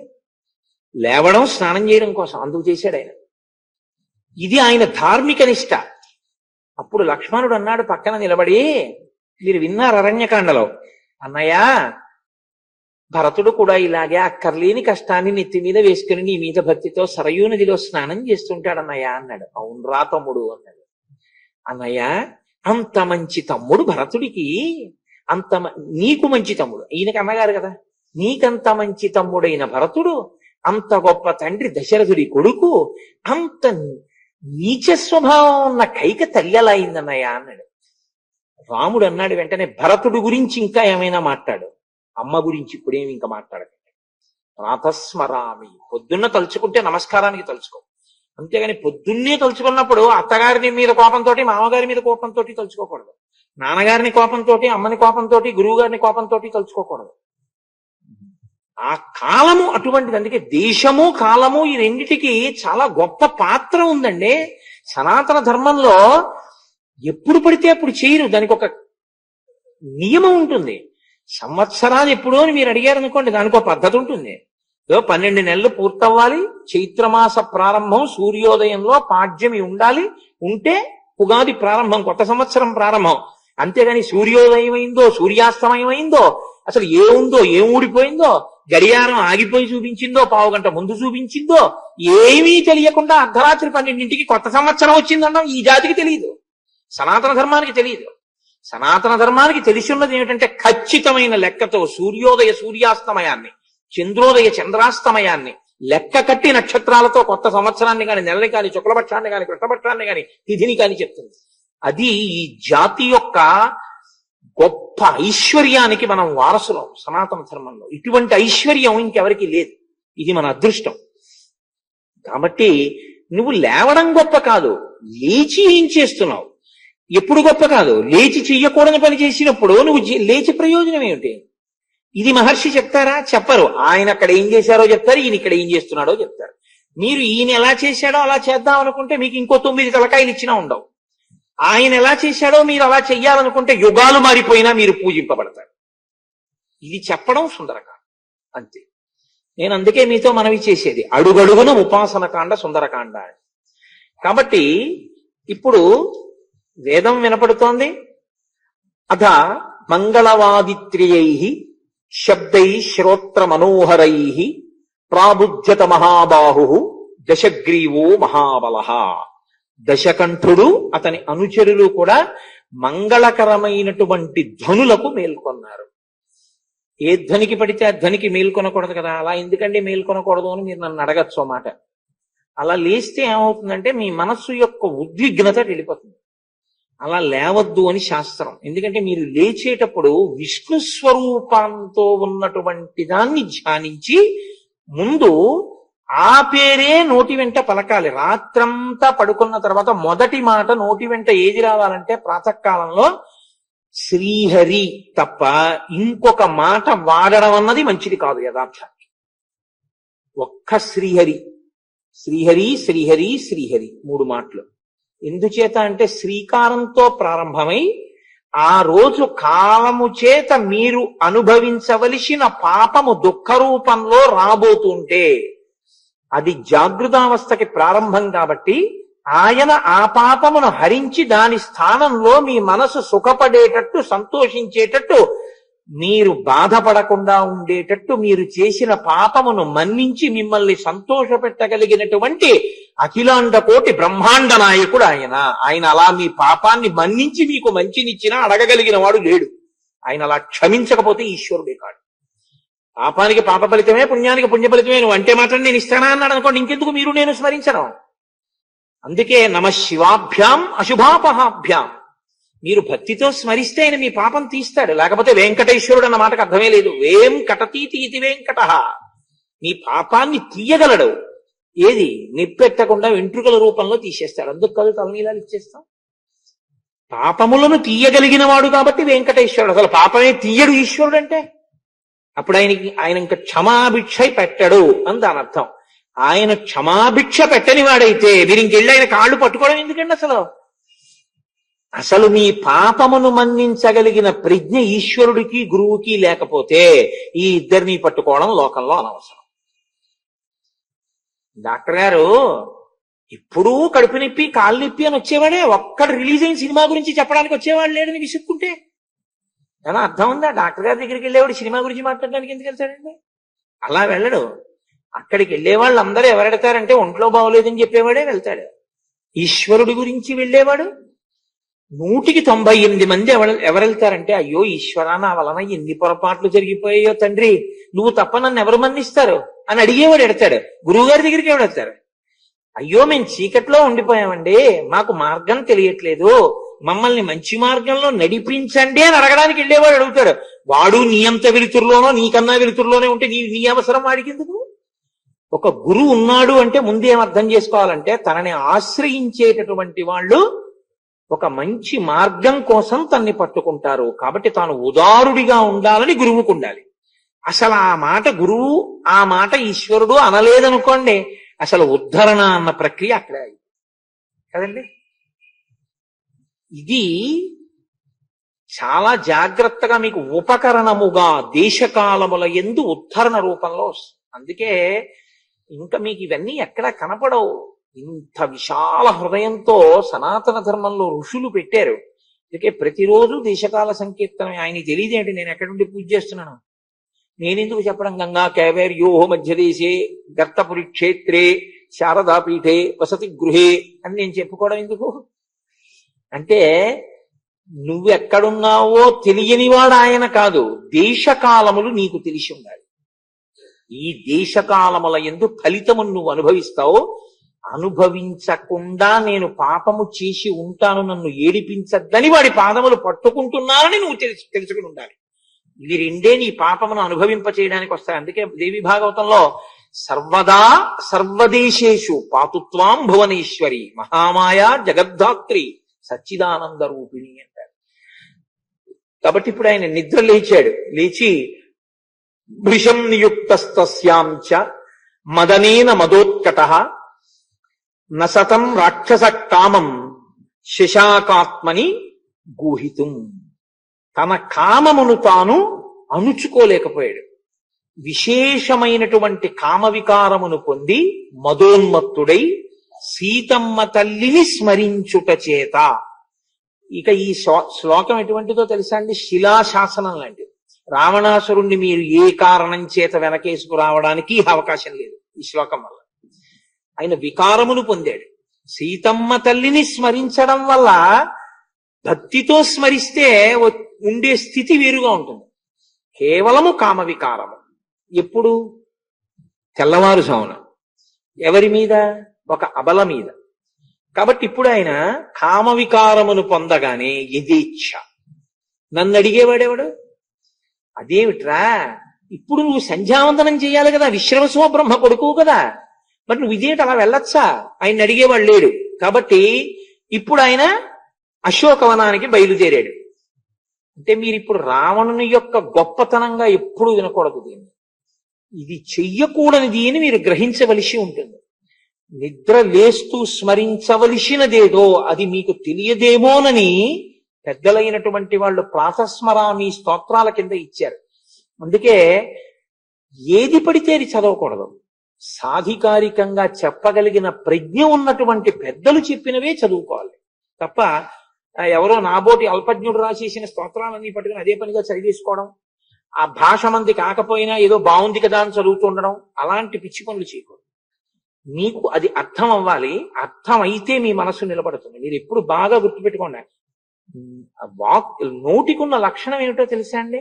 ఒకటి తరింప చేస్తుంది అర్థం వస్తే, నోటికొస్తే మనసు నిలబడ్డం తేలిక. ఇప్పుడు నేను ఇలా పుస్తకం పెట్టుకుని చదవడానికి ప్రాతస్మరామి లలితావదనారవిందం బింబాధరం మృదులమోక్తిక శోభినాసం ఆకర్ణ దీర్ఘనయనం మణికుండిలాఢ్యం కుందేందు చందన సుధార సమందహాసం అన్నాను అనుకోండి, నేను అనుభవించడానికి మనసుకి తేలిక. కానీ ఇదే చాలా ప్రమాదం కూడా. ఎందుకో తెలుసా అండి?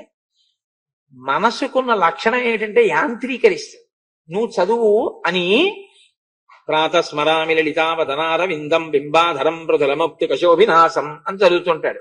పాలు పోయడానికి వచ్చిన వాడి దృష్టిలో ఈయన భక్తుడు, పైకి చదువుతున్నాడు కాబట్టి. ఈయన మనసు ఎక్కడుంది?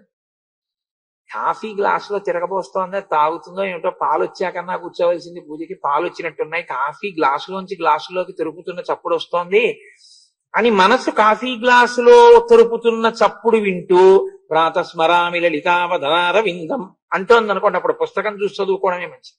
కనీసం ఇంద్రియాలు ఇక్కడైనా ఉంటాయి కదా. ఇది పెద్ద ఇబ్బంది అండి. ఋషులు తీసుకొచ్చి అన్నింటినీ ఎక్కడ పెట్టారంటే నీ మనసుని తరింప చేయడం దగ్గర పెట్టారు. అది వదిలిపెట్టి ఇంకా మిగిలినవి ఎన్ని చేసినా వాళ్ళు వద్దన్నారు. దానికి దీన్ని ఉపకరణంగా వాడు, అంతేకాని అది వదిలేసి దీన్ని ఇంకో దానికి వాడితే ప్రయోజనం తక్కువ అని చెప్పేశారు అంతే. మనసుకి శుద్ధి లేకుండా మీరు దీంతో అల్లరంతా చేశారనుకోండి, ఏదో శంకర భగవత్పాదులు శివానంద లహరిలో అంటారు, ఈ ఎందుకురా ఇలా తిరుగుతావు నువ్వు అనవసరంగాను, పర్వతాలు ఎక్కుతావు, చెట్లు ఎక్కుతావు, చెరువుల్లో కెడతావు, తామర పూలు తెస్తావు, బిల్వతలాలు తెస్తావు, అన్నీ తెస్తావు, తీసుకొచ్చి పూజ చేస్తావు. ఎవరికి కావాలి ఇవన్నీ? నీ మనసుని తీసుకెళ్లి అక్కడ పెట్టావా, నీ వెంట పడడానికి సర్వేశ్వరుడు సిద్ధంగా ఉన్నాడు. ఒక అక్షతలోకి అన్ని వస్తాయి. అది నీకు చేత కాలేదా, ఉపయోగం ఏమిటి? ఎన్ని చేసినా దాని వలన ఉపయోగము తక్కువ. అంటే చెయ్యొద్దా అండి? నీ మనసు బాగా నిలబడాలంటే ముందు కాయికంగా వాచికంగా చేయడం మొదలు పెడితే మనసు నిలబడుతుంది. మనసుతో చేయమన్నారు కదండి, అందుకని మేము ఇవన్నీ మానేశామండి అంటే ఎలా నిలబడుతుంది? మామిడి పండు తినకుండా మామిడి పండు ఎలా ఉంటుందో చెప్పండి. మారేడు దళం మీరు చేత్తో పట్టుకుని శివలింగం మీద వేస్తే ఎలా అంటుకుంటుందో మీరు చూశారనుకోండి, అప్పుడు మనసుతో చేయండి. మనసుతో చేయమన్నారు కదండి, నేను మానేశానండి బిల్లదళాలతో పూజ అనకండి. అప్పుడు మళ్ళీ నన్ను ఇరికించకండి అందులోకి. అప్పుడు అది మీరు ఈ రెండిటికి మధ్య ఉన్నటువంటి స్థితిలో ఎదగగలగడం ఉపాసన. ఇది ఎదగకుండా తిరగడం అది అంత సమంజసంగా ఉంటుంది అని అంగీకరించారు పెద్దలు. అప్పుడు 10 తలకాయలుంటే ఎవడకు కావాలి, వేదం చదువుకుంటే ఎవడకు కావాలి, ఘన చదివితే ఎవడకు కావాలి, జడ చదివితే ఎవడకు కావాలండి. అందుకే ఎవడకు కావాలనే అన్నారు శంకరాచార్యుల వారు కూడా. నరత్వం దేవత్వం అన్న శ్లోకంలోన ఆయన ఒక చోట అంటారు, నువ్వు వటుర్వా గేహీవా ఇతిరిపి జటీవా తదితరో నరోవా ఎక్కశ్చిద్భవతు భవతింకేన భవతి. నువ్వెవడైతే అడగలరా. యదీయం హృత్పద్మం జది భవదీనం పశుపతే తదీయస్తం శంభో భవసి భవభారంచవాసి. నువ్వు బ్రహ్మచారి అయితే ఎక్కువ, గృహస్థు అయితే ఎక్కువ, సన్యాసి అయితే ఎక్కువ. నీ మనసు పెట్టావా నాకు చెప్పు. నీ మనసు పెడితే ఈశ్వరుడు నీ వెంటబడి, వాడు నా కొరకు రక్షింపవలయువాడు అన్నాడు భాగవతంలో. వాణ్ణి వాడి కోసం కాదు, భక్తుణ్ణి రక్షించకపోతే నేను ఉన్నానని ఎవడు నమ్మడిగా. అందుకని వాడు నా కొరకు రక్షింపవలయువాడు. ఎంత పెద్ద మాట అండి నిజంగా పోతన గారిది. ఏమి ఆంధ్రీకరణ. ఇది పట్టుకోవడం నీ సంస్కారం, నీ ఉపాసన. ఇది నేర్చుకోకుండా సుందరకాండ వింటే ఉట్టినే నీ శ్లోకాలన్నీ చదివి కనంతా చెప్పడం ఎంతసేపు అండి? 10 నిమిషాలు ఇవాళ 8:30కి మొత్తం రామాయణమే పూర్తి చేసి వెళ్ళిపోతాను. ఎందుకది? అదేం సిలబస్సా? అది పూర్తి చేస్తే నాకు ఇంక్రిమెంట్ ఇస్తారంటే ఆ సిలబస్ పూర్తి చేసి నా వలన మీకేమైనా ప్రయోజనం కలిగితే నేను సుందరకాండ చెప్పినట్టు. మీ సమయం నేను తినేశాను అనుకోండి, ఇక్కడ 3000 మంది ఉంటే 3000 మంది యొక్క 2 గంటలు అంటే 6000 గంటల సమయం ఎందుకు పనికి రాకుండా మీకు కొత్తగా ఒక్క విషయం తెలియకుండా నేను చెప్పి విడితే ఆ కాలాన్నంతటికీ నేను జవాబుదారి. కాబట్టి ఎక్కడో ఒక్క విషయమైనా ప్రస్తావన చేయకుండా గౌరవ దేనికి చదవడం, దేనికి చెప్పడం నేను. కాబట్టి మీరు ఈ ఉపాసన రహస్యాన్ని గమనించవలసి ఉంటుంది. ఆయన వెడుతున్నాడు అశోకవనానికి. అశోకవనానికి వెడుతున్నప్పుడు ఆయన అనుగమించారు రాజు కాబట్టి అనుగమించారు. అబ్బో శ్వేతఛత్రం పట్టారు. ముందు కొంతమంది వాద్య పరికరాలు పట్టుకున్నారు, కొంతమంది విచ్చుకత్తులు పట్టుకున్నారు, కొంతమంది తొలగండి తొలగండి అంటే తొలగడానికి ఎవరుంటారు అక్కడ? వాడు తప్ప. అయినా అదో మర్యాద, తొలగండి తొలగండి అంటున్నారు, తీసుకెడుతున్నారు. అయితే చిత్రం ఏమిటో తెలుసా అండి? మహర్షి చాలా అందంగా మాట్లాడతారు. ఆయన అన్నారు, కాచిద్రత్నమయీం స్థాళీం పూర్ణాం పానస్య భామిని దక్షిణా దక్షిణేనైవ తదా జగ్రాహ పాణినా. రాజహంస ప్రతీకాశం ఛత్రం పూర్ణ శశిప్రభం సవర్ణదండమపరా గృహీత్వా పృష్ఠతో ఏయవు. చంద్రమండల సన్నిభమైనటువంటి ఒక గొడుగుని వెనక పట్టుకుని ఒకరు ఎడుతున్నారు. గొడుగు ముందు పట్టుకెళ్ళిపోతుంటారు. ఇదో విచిత్రం. ఊరిరిగింపులు వెడుతుంటాయి కదా, గొడుగట్టుకున్నవాడు గొడుగట్టుకుంటే చాలు. అక్కడ ఏమైనా కనపడింది అనుకోండి, ఈశ్వరుడు సేవ చేయాలి తాపత్రయం. కాబట్టి ఏం చేస్తాడంటే ఆ గొడుగట్టుకుని ముందు వెళ్తుంటాడు. ఈశ్వరుడు ఇక్కడ ఉంటాడు. ఎందుకు ఆ గొడుగు అంటే వాడు గొడుగట్టుకున్నాడు చాలు. గొడుగు నీ గొడుగట్టుకోవడం కాదు, గొడుగు ఈశ్వరుడికి పట్టుకోవాలి కదండి. కాబట్టి ఈశ్వరుడికి ఎండ పడకుండా నీడ పట్టడానికి గొడుగట్టుకోవాలి. నేను మొన్ననే ఎక్కడ చూశాను, అది గొడుగట్టుకు ముందు వెళ్ళిపోతున్నారు. గొడుగట్టుకు ముందు వెళ్ళిపోతుంటారు. గొడుగట్టుకున్నవాడు వెనక ఉండాలి. వెనక ఉంటే ఆయన మీదకి ఛత్రం పట్టుకోవచ్చు. అది కాదు ఇది కాదు. ఇప్పుడు అదొక విచిత్రమైన పద్ధతి. ఏమిటో గొడుగులు, రెండు పెద్ద గొడుగులు అటోటి ఇటోటి పట్టుకుంటారు. మధ్యలో ఆయన ఎండలోనే ఉంటాడు. అది విచిత్రం. ఎవరుంటారంటే నీళ్ళలో వీళ్ళిద్దరే ఉంటారు. ఆ గొడుగులట్టుకున్న వాళ్ళు. మీరు చూడండి, ఈశ్వరుడి మీద నీడే ఉండదు. వీళ్ళిద్దరూ గొడుగులట్టుకుని పక్కన నుంచి ఉంటారు. చూడడానికి బాగుంటుంది. అది ఎంత బాగుంటుందంటే, ఈశ్వరుడు వాహనం మీద ఎడుతుంటే ఒక ఆయన ఇటువైపుకి తిరిగి చావరం వేస్తుంటాడు. మీరు చూసారో లేదో, టీవీల్లో కనపడుతుంటాడు. ఈశ్వరుడు ఎడుతుంటాడు వాహనం మీద, ఒక ఆయన నించుని మీకు బాగా కనపడేటట్టు వేస్తాడు. ఎందుకంటే ఎదురుగుండా టీవీ ఛానల్స్ తీస్తున్నాయి. చామరం టీవీ ఛానల్ కోసం నీకా ఈశ్వరుడికా? ఈశ్వరుడికైతే ఇటు తిరిగివి. నీవు టీవీ ఛానల్లో బాగా కనపడాలంటే ఇలావి. మీరు చుట్టాలా? అలా ఉంటాయి సేవలంటే. అది కాదు సేవ. ఇక్కడి నుంచి వస్తే సేవ. కాబట్టి కాచిద్రత్నమయీం స్థాళీం పూర్ణాం పానస్య భామిని. ఒక ఆవిడ దక్షిణేనైవ తదా జగ్రాహ పాణిన. కుడి చేత్తో పట్టుకుని, మళ్ళీ వాడికి శాస్త్రం, ఎందుకంటే ఎడం చేత్తో పట్టుకుంటే దూష్యం, అవమానించినట్టు. చాలా జాగ్రత్తగా కుడి పక్కన కుడి చేత్తో పట్టుకుని ఒక భామ బంగారు పాత్రలో మద్యం పట్టుకెడుతోంది. ఎవరికి? విశ్రవసో బ్రహ్మ కుమారుడు, వేదం చదువుకున్నవాడి. కాల్సన ఈ చదువు ఎవరికి అంటే, బాగా మీరు పట్టుకోవలసింది ఏమిటంటే, ధర్మము అన్న మాటకు అర్థం తెలిసి ఉండుట కాదు, ఆచరించుట. ఆచరించుట ప్రీసపోజెస్ తెలిసి ఉండుట. ఆచరణ ఎప్పుడు వస్తుందండి? తెలిసి ఉంటే. ఆచరణ తెలియక తప్పుగా ఉంటే ఈశ్వరుడు మన్నిస్తాడు. ఏం ప్రమాదం లేదు. తెలియదు. ఎవరికి తెలియదు? తెలుసుకోవలసిన వాడు తెలుసుకోకుండా నాకు తెలియదంటే క్షమార్పణ లేదు. తెలుసుకోవలసిన వాడు తెలుసుకుని ఉండవలసిందే. ఒంటి మీద యజ్ఞోపవీతం వేసుకున్న వాడికి తెలిసి ఉండాలంతే. ఒంటి మీద యజ్ఞోపవీతం వేసుకుని నాకు తెలియదంటే క్షమార్పణ లేదు. ఎవరు అలా తెలుసుకునే అవకాశం లేని వారు ఉన్నారో వారి ఉపాసనలో వైక్లభ్యం వచ్చిందనుకోండి, ఈశ్వరుడు ఉన్నాడు క్షమించడం. అందుకే కర్మభ్రష్టుడైనా ఆయన తెలుసుకునే అవకాశం లేనివాడై ఉన్నప్పుడు ఈశ్వరుడు క్షమిస్తాడు. తెలుసుకోగలిగిన అవకాశం ఉండి కర్మభ్రష్టుడైతే ఈశ్వరుడు మన్నించాడు. క్షమార్పణ యందు ఈ లక్షణం ఉంటుందండి. అందుకే శంకరాచార్యుల వారు ఏం మాటలు ఉత్తినే అనలేదు. ఆ శ్లోకాలు మార్గావర్తిత పాదుకా పశుపతే రంగస్య కూర్చాయతే గండూషాంబు నిషేచనం పురరిపోర్ దివ్యాభిషేకాయతే కించిత్ భక్షిత మాంసశేష కబళం నవ్యోపహరాయతే భక్తి కిం న కరోత్యహో వనచరో భక్త్యావతంసాయకే. తిన్నడు అడవిలో తిరిగి వచ్చినటువంటి చెప్పుతో కూర్చగా నిర్మాల్యం తీశాడు. ఈశ్వరుడు అంగీకరించాడు. ఆయనకేం తెలియదు. ఏమీ తెలియని వాడు అలా చేస్తే ఒప్పుకున్నాడు. తిన్నడు అలా తీస్తే బాగుంటుందండి, మా గుళ్ళో అలా తీస్తా అంటే మూడో కన్ను తెరుస్తాడు. నీకు తెలిసుంటే తెలిసినట్టే చెయ్యాలంతే. అంతేకాని ఆయనకి ఏమీ తెలియదు చేశాడు, అంగీకరించాడు. ఏమీ తెలియదు, శివుడు పెట్టాలనుకున్నాడు, ఓ మాంసం ముక్క నోట్లో పెట్టుకుని పట్టుకొచ్చి నైవేద్యం పెట్టాడు, తిన్నాడు. ఎంగిలి నీరు పుక్కిట పట్టి తీసుకొచ్చి అభిషేకం అన్నాడు, ఆయన మీరు ఉమిశాడు, స్వీకరించాడు.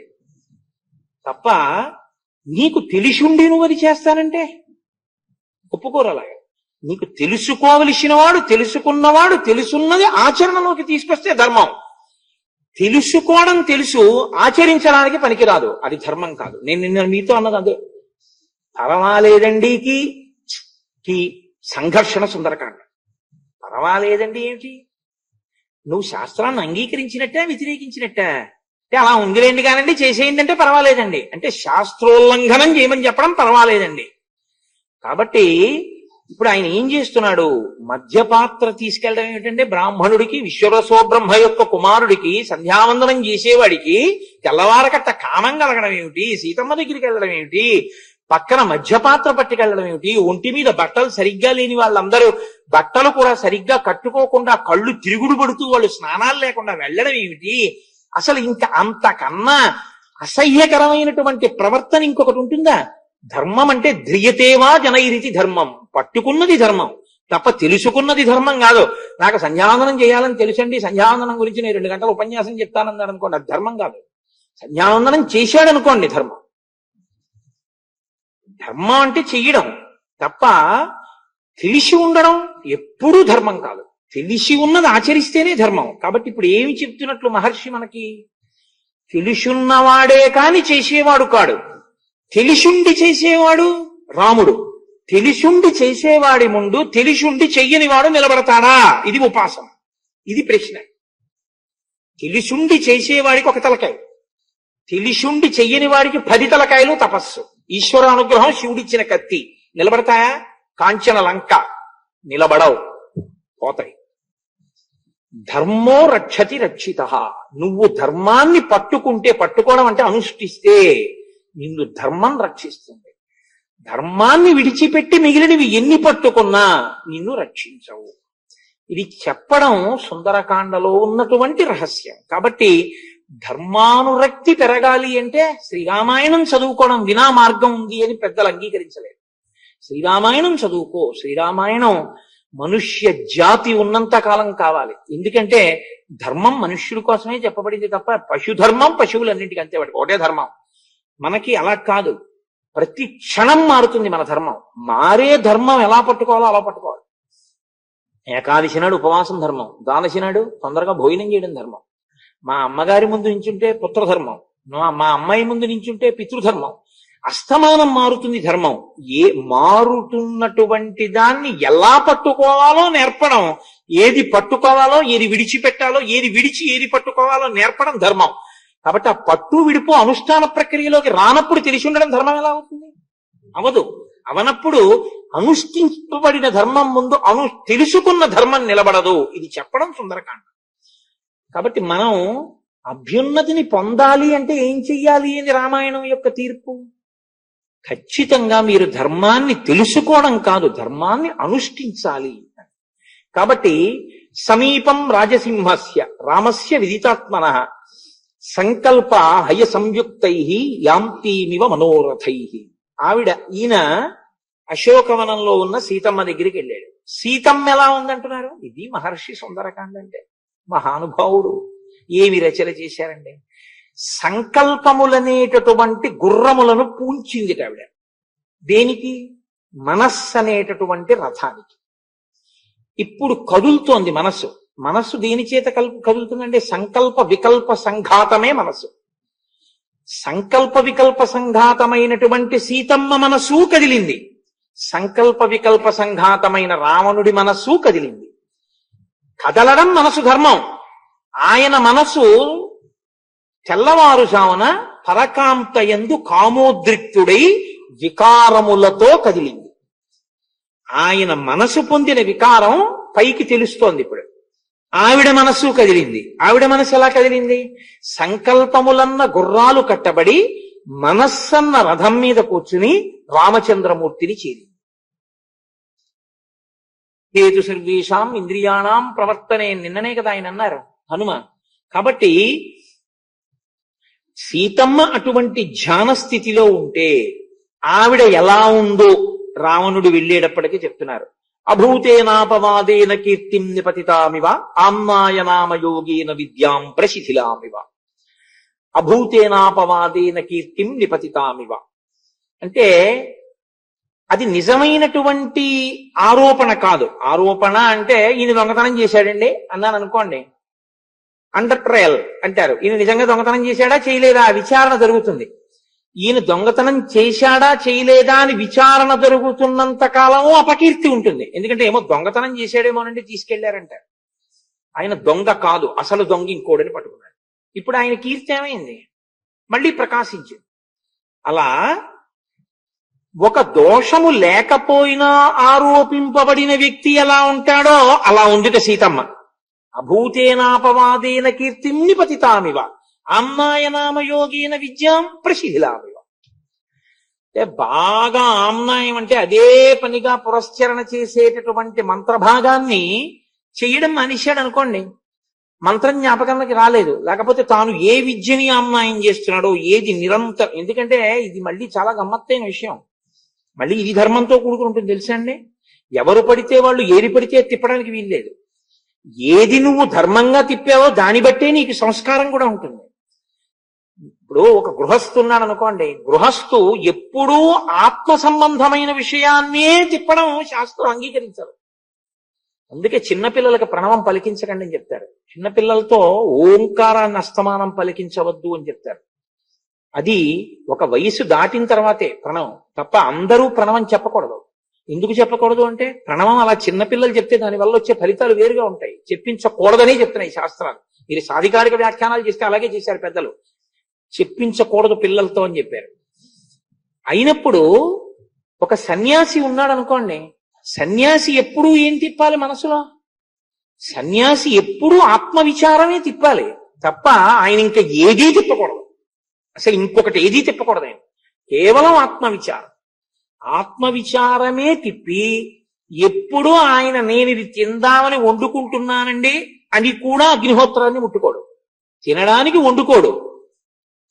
తను ఒక కర్మ చేసి ఉద్ధరణ పొందడానికి అగ్నిహోత్రం చేయడు.